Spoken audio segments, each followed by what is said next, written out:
श्री स्वामी समर्थ. जय जय स्वामी समर्थ. स्वामींचं नाव घेऊन मी आजच्या ह्या नवीन व्हिडिओला सुरुवात करते. हिंदू धर्मात माघ पौर्णिमेला विशेष महत्त्व दिलं गेलं आहे. या दिवशी पवित्र नदींमध्ये स्नान करणे आणि दान करण्याला विशेष महत्त्व आहे. हे दान केल्यामुळे आपल्या सर्व मनोकामना पूर्ण होतात. तसेच या दिवशी गंगा, यमुना आणि सरस्वतीच्या संगमात स्नान केल्याने सर्व प्रकारच्या पापांपासून मुक्ती मिळते.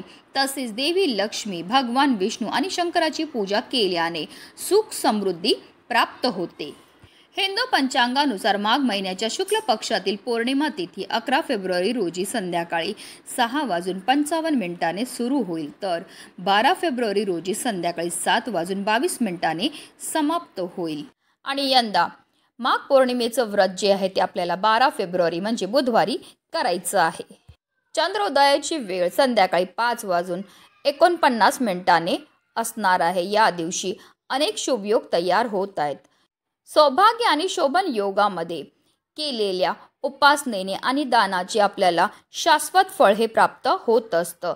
तसेच अश्लेषा आणि माघ नक्षत्राचा योग जो आहे तो अत्यंत शुभ मानला जातो. या काळात पवित्र नदीत स्नान आणि पूजासाठी विशेष महत्त्व हे दिलं जातं. तसेच शिवयोग हा भगवान शिव आणि विष्णूच्या पूजेसाठी विशेष फलदायी मानला जातो.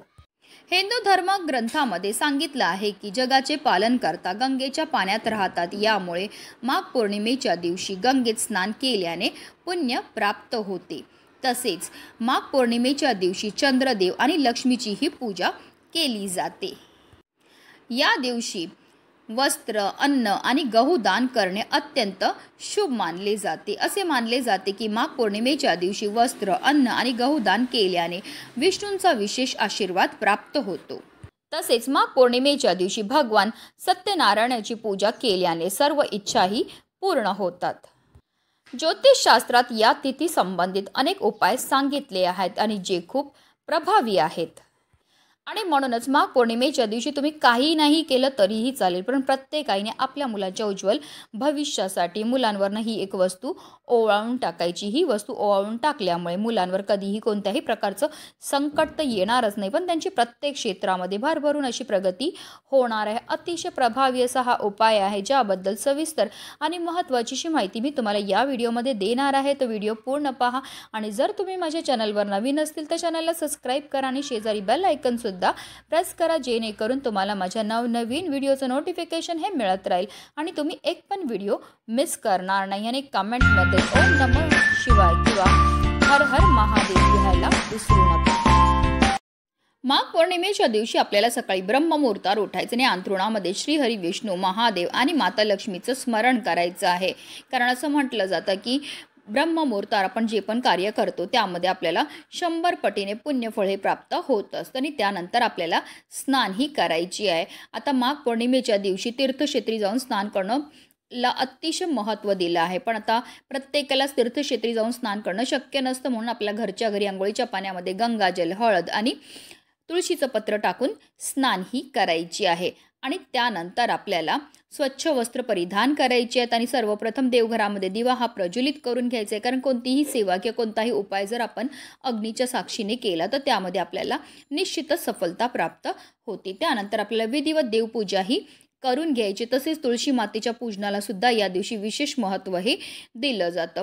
सर्व देवपूजा करून झाल्यानंतर आपल्याला हा उपाय जो आहे तो करायचं आहे. आता हा उपाय आपल्याला का करायचा आहे? जर तुमची मुलं वारंवार आजारी पडत असतील, हट्टीपणा करत असतील, चिडचिड करत असतील, त्यांना केलेला अभ्यास लक्षात राहत नाही किंवा आपली मुलं खूप शिकलेली आहेत पण त्यांना मनासारखी नोकरी प्राप्त होत नसेल, विवाह जुळण्यामध्ये समस्या येत असतील, संतान प्राप्तीमध्ये समस्या येत असतील, आता या सर्व प्रकारच्या समस्या का निर्माण होतात? तर जर आपल्या मुलांना नजर लागलेली असेल किंवा त्यांच्या कुंडलीमध्ये राहू, केतू, शनी या ग्रहांचे दुष्प्रभाव असेल किंवा पितृदोष असेल तर त्यामुळे सुद्धा आपल्या मुलांच्या जीवनामध्ये या सर्व समस्या निर्माण होतात. आणि या काही तिथी आहेत, त्या तिथींना जर आपण आपल्या मुलांकरता काही प्रभावी उपाय केले तर त्यामुळे निश्चितच आपल्याला या सर्व दोषांपासून मुक्तता मिळण्यामध्ये मदत ही मिळत असते. तर आपल्याला ह्या उपायाकरता 1 वाटीभर भात हा शिजवून घ्यायचा. भात शिजवताना त्यामध्ये आपल्याला कोणत्याही प्रकारचं मीठ किंवा तेल टाकायचं नाही आहे. तसेच तुम्हाला जर 2 मुलं असतील तर तुम्हाला 2 वाटी भात हा शिजवायचा आहे. एक मुलावरनं उतरवलेला भात जो आहे तो तुम्हाला दुसऱ्या मुलाकरता उतरवता येणार नाही. म्हणून 2 मुलांकरता तुम्हाला वेगवेगळे 2 वाटी भात हे शिजवून घ्यायचे. तसेच तुमची मुलं करता किंवा नोकरी व्यवसायानिमित्त बाहेर असतील तर हा उपाय कसा करायचा ते सुद्धा पुढे व्हिडिओमध्ये मी सांगणार आहे. आता भात शिजून झाल्यानंतर आपल्याला एका पेपर प्लेटमध्ये किंवा द्रोणमध्ये किंवा तुम्ही एक पुठ्ठ्यावर हा भात जो आहे तो काढून घ्यायचा आहे. भात थोडा थंड झाल्यानंतर आपल्याला काय करायचं, आपल्या मुलांना पाटावर बसवायचं. बसवताना त्यांचा चेहरा जो आहे तो पूर्व पश्चिम दिशेला होईल अशा रीतीने आपल्याला बसवायचं. चुकूनही दक्षिण दिशेला तोंड करून बसवायचं नाही. त्यानंतर आपल्या मुलांच्या डोक्यावरनं ज्याप्रमाणे घड्याळाचा काटा फिरतो त्याप्रमाणे गोलाकारमध्ये आपल्याला 7 वेळा हा भात जो आहे तो उतरवून टाकायचा. एकदा भात उतरवला की लगेचच आपल्याला घराच्या बाहेर येऊन जायचं आणि एखाद्या झाडाखाली नेऊन जो आहे हा भात ठेवायचं, जेणेकरून तिथे पशु पक्षी कीटक हा भात खातील. आता तुम्हाला एक मुलगा असेल तर तुम्हाला हा एक उतारा तयार करायचा आहे. आता 2 मुलं असतील तर 2 मुलांकरता वेगवेगळा तुम्हाला उतारा हा तयार करून घ्यायचा. एका मुलावरनं उतरवलेला भात जो आहे तो तुम्हाला दुसऱ्या मुलावरनं उतरवता येणार नाही. त्याचप्रमाणे तुमची मुलं जर नोकरी व्यवसायानिमित्त बाहेर असतील तर हा उपाय कसा करायचा, तर त्यांच्या फोटोवरनं तुम्ही हा भात जो आहे तो उतरवू शकतात किंवा अगदी त्यांना तुम्ही व्हिडिओ कॉल करा आणि त्यावरनं सुद्धा तुम्ही हा उपाय जो आहे तो करू शकतात. आता हा उपाय आपल्याला सकाळी करायचा, म्हणजे 12 वाजायच्या आत आपल्याला हा उपाय करायचा. आता काही कारणास्तव तुम्हाला सकाळी करणं शक्य नाही झालं तर तुम्ही संध्याकाळी 6 वाजल्यापासून अगदी रात्री 12 वाजेपर्यंत सुद्धा हा उपाय जो आहे तो करू शकतात. अगदी लहानातल्या लहानपासून मोठ्यात मोठ्या प्रत्येक मुलामुलीकरता हा प्रभावी उपाय जो आहे तो प्रत्येक पौर्णिमेला प्रत्येक आईने आवर्जून करायचा. हा उपाय केल्यामुळे आपल्या मुलांच्या आयुष्यामध्ये असणारे जे दोष आहेत ते कमी होतात आणि त्यांची प्रत्येक क्षेत्रामध्ये भरभरून अशी प्रगती व्हायला लागते.